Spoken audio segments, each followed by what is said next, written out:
finitos y también los infinitos, y recordemos que los infinitos se podían clasificar en decimales periódicos y semiperiódicos, ISP, ¿ya? Entonces, los decimales podían ser finitos e infinitos, dentro de los infinitos teníamos periódico y semiperiódico. Todos ellos, todos los ejemplos que mencionaron acá, eran números racionales, también pueden ser negativos, ¿ya? Pero lo importante es que tengan una coma, una fracción, ¿ya? Una parte. Y así como mencionamos decimales, también deberían ir acá las fracciones, porque, bueno, también hemos trabajado hace mucho tiempo que una fracción es lo mismo que un decimal. Entonces se pueden escribir como decimal la fracción y como fracción algunos decimales. Entonces, bueno, acá vamos a encontrar el 4 sexto que estaba acá dentro de los ejemplos. Vamos a encontrar también dentro de los números racionales, ¿ya?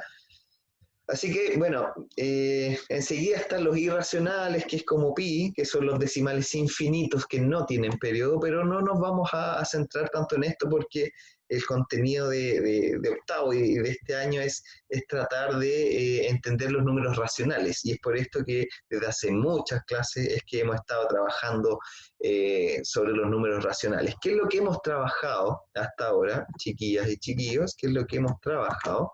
Hemos trabajado estas transformaciones de números decimales a fracción y viceversa. Y con el reforzamiento que acabamos de hacer, estamos entendiendo entonces que nos estamos refiriendo al conjunto de los números racionales. Porque nos está hablando de números decimales y sabemos que los decimales son los números racionales, ¿ya? Hemos trabajado en esto, habían varias formas de transformar un tipo de decimal. Lo primero que debíamos hacer era identificar a qué tipo de decimal correspondía, podía ser finito, podía ser periódico o semiperiódico, y enseguida que identificábamos qué tipo de decimal era, aplicábamos unos algoritmos, unas fórmulas, entre comillas, que nos permitían, bajo ciertos procedimientos, llegar a la fracción equivalente. Es decir, de algún decimal nosotros podíamos llegar a la fracción que equivalía a ese decimal. Y también vimos que para transformar de fracción a decimal simplemente había que dividir el numerador con el denominador, es decir, la parte de arriba de una fracción, dividirla en la parte de abajo de una fracción y enseguida íbamos a llegar a un número decimal, ¿ya? Ya, ¿qué es lo otro que hemos visto? Y hasta acá creo que nos quedamos. Hemos visto suma y resta de números racionales y también alcanzamos a ver la multiplicación y la división o producto y cociente de números racionales. El producto es lo mismo que multiplicación y cociente es lo mismo que la división, ¿ya? Entonces, desde hace mucho tiempo estamos centrados en el tema de los números racionales. Hemos visto cómo transformar decimales a fracción y al revés. Y también hemos visto que, claro, como son números, los números racionales, estos números se pueden sumar, estos números se pueden restar, estos números se pueden multiplicar y estos números se pueden dividir, ¿ya? Pero no es tan sencillo, de ahí hay distintos métodos, en la suma y la resta sobre todo, que por ahí se complica un poco. El producto y la división no tiene mayor complejidad, es muy sencillo, pero la suma y la resta vimos que tenía un par de detalles que había que aclarar. Hemos visto dos métodos, uno que ustedes conocían desde hace un tiempo, el método de la mariposa le llamaban ustedes, y también agregamos el método del mínimo común múltiplo. Ambos métodos nos sirven para sumar y para restar fracciones, ambos son súper válidos, pero la idea es que ustedes sean capaces de dominar estos dos métodos, porque en ciertos casos va a ser más conveniente el método de la mariposa y en otros casos va a ser más conveniente el método del mínimo común múltiplo. Entonces, por esto que yo estoy tratando de que ustedes sean capaces de dominar estos dos métodos con los que hemos trabajado, ¿ya? Esto ya es lo que hemos trabajado en las clases anteriores, elaboramos una definición de lo que eran los números racionales. En sus cuadernos ustedes anotaron sus ideas de números racionales y al final llegamos a una conclusión. Si bien recién en la clase dimos ejemplos de números racionales y dijimos que eran los decimales finitos, los infinitos periódicos y los semiperiódicos, los números racionales se iban a definir ¿Cómo alguien podría ayudarme? ¿Cómo nosotros podíamos definir el conjunto de los números racionales? ¿Alguien podría o escribirme al chat? Voy a estar pendiente del chat. O mencionarlo en micrófono. Si alguien quisiera tomar la palabra, a ver si es que se acuerdan, qué era lo que definimos por números racionales. Nosotros dijimos, los números racionales son, y completamos esa frase en nuestros cuadernos. Si es que ustedes no se acuerdan, ustedes podrían buscarlo en sus cuadernos, podrían escribirlo en el chat de Zoom. Acá me llega una respuesta.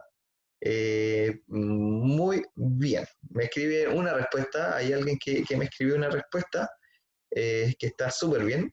Por ahí me falta agregarle un detalle, pero es de mañoso nomás. Pero está súper bien la respuesta que me llegó.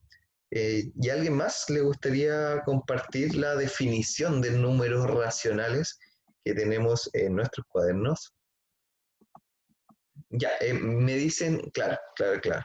Me dicen, bueno, un número racional, y esto está súper bien, un número racional, y esto anótenlo por favor en sus cuadernos, un número racional es todo número que pueda escribirse como una fracción, ¿ya? Eso me llegó por interno, eh, es todo número que puede escribirse como una fracción.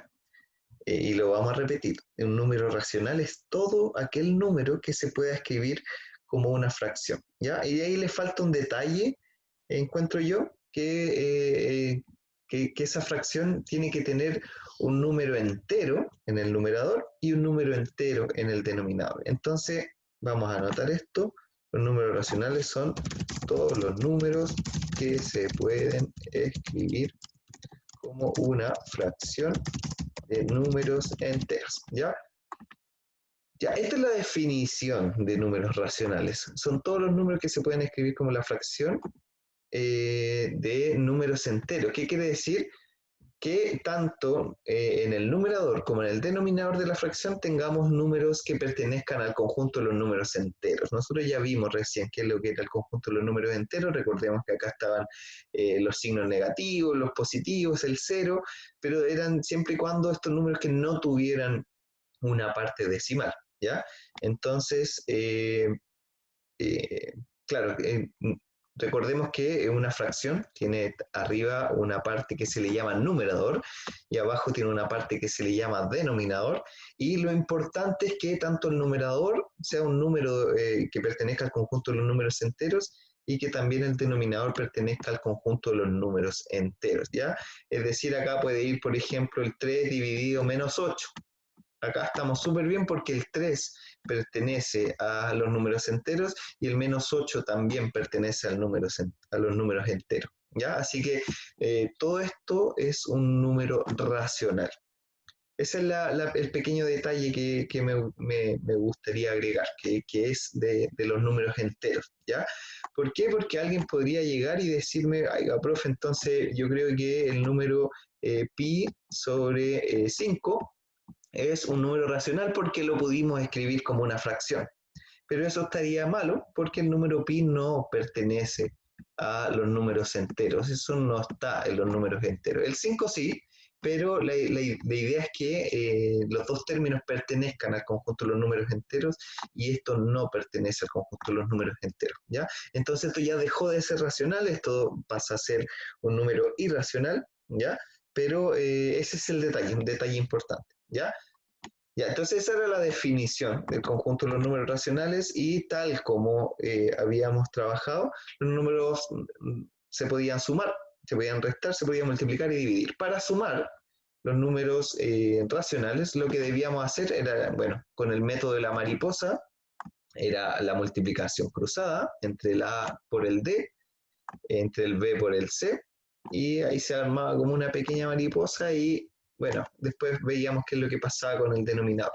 Entonces lo primero era la multiplicación cruzada entre A por D, y eso me da A por D. Enseguida era la multiplicación cruzada entre B por C, que eran los otros números que nos faltaban de las fracciones, y lo vamos a anotar en el segundo término. Y abajo, en el denominador, íbamos a anotar la multiplicación de los denominadores de las fracciones. Y así podemos encontrar ejemplos mecánicos, es muy mecánico resolver este tipo de sumas, siempre es lo mismo, siempre es multiplicar cruzado, sumamos y en el denominador anotamos la multiplicación de los denominadores y con eso estamos súper bien, ¿ya?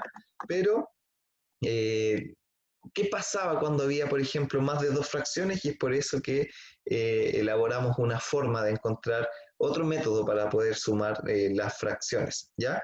Este método era el método del mínimo común múltiplo y para ello ideamos los pasos, que espero que estén en sus cuadernos porque los anotamos.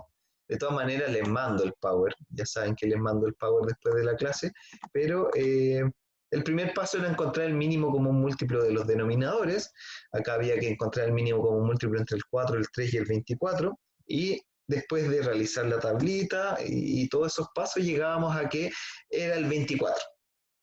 Enseguida debíamos amplificar cada fracción por la cantidad necesaria para que cada denominador sea igual al mínimo común múltiplo. Y es por eso que nos preguntábamos, la fracción 5 cuartos, por ejemplo, esta que está acá, que es la primera, 5 cuartos, ¿por cuánto había que multiplicar el denominador para que se hiciera igual al mínimo común múltiplo? En este caso, ¿por cuánto hay que multiplicar el 4 para que llegue a 24? La respuesta era 6, porque 6 por 4 era 24. Y ahí eso es lo que andamos buscando. Pero como no podemos alterarla, así como multiplicamos por 6 el denominador, también había que multiplicar el numerador por ese 6. Y de esta manera, bueno, 5 por 6 me daba 30, y esta fracción que tenemos acá, que es 30 sobre 24, es la misma que 5 cuartos, solamente que escrita de otra manera. Si es que uno simplifica esta fracción, llega a 5 cuartos, así que no lo estamos alterando. Una vez que nosotros resolvíamos o realizábamos este procedimiento con las tres fracciones que tenemos acá, con el 7 tercios y con el 1 sobre 24, enseguida, como teníamos denominadores iguales, podíamos sumar las fracciones. Y eso ustedes lo tenían bien clarito, que cuando tenemos denominadores iguales, podíamos sumar las fracciones, los numeradores, ¿cierto? El paso 3 era sumar o restar cada numerador y conservar el denominador, ¿ya? Y bueno, con eso llegábamos a la respuesta, ¿ya? Entonces, bueno, esta clase fue un recordatorio de todo lo que hemos estado haciendo. Próxima clase vamos a resolver ejercicios referidos a operaciones de los números racionales y eso, también vamos a empezar a introducir sobre el nuevo contenido. Espero que las dudas me las pregunten, chiquillas, chiquillos. Les reitero que el objetivo de esta clase es que ustedes vayan entendiendo, ¿ya? Y si tienen cualquier duda, yo soy materia dispuesta para poder ayudarlo. Me escriben al correo, por ahí hay gente que tiene mi WhatsApp, me puede escribir al WhatsApp, así que no tengan problemas con eso. Espero que estén muy bien. Nos vemos el próximo.